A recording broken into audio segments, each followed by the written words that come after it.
Jesmond Parish Church stands on the ground between Jesmond Metro and the Royal Grammar School. The church was designed by the famous Victorian architect John Dobson and consecrated as Clayton Memorial Church by the Bishop of Durham in 1861. Back then the parish was mainly rural.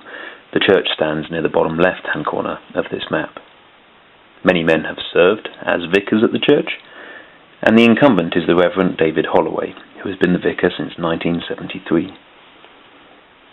One thing that ties all these men together is that they have preached from this pulpit, which has stood in the church since its founding.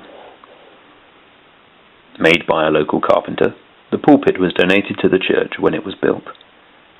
From the pulpit, the preacher is given a great view of the congregation, both those sat in the main section and those sat in the galleries, whilst the pulpit's height helps the congregation to clearly see the preacher.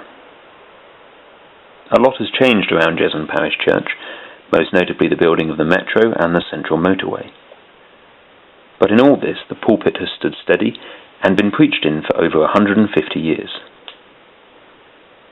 And that preaching is now reaching a wider audience through the addition of video cameras and technical equipment, which now means that sermons are broadcast online at clayton.tv. This makes JPC the first church in the UK to put professionally edited sermons online, which are watched around the world. In all this change, both within the church and outside it, the pulpit has stayed the same. Therefore, as JPC has changed, and continues to change, the pulpit has served as a witness to history and to the Christian message.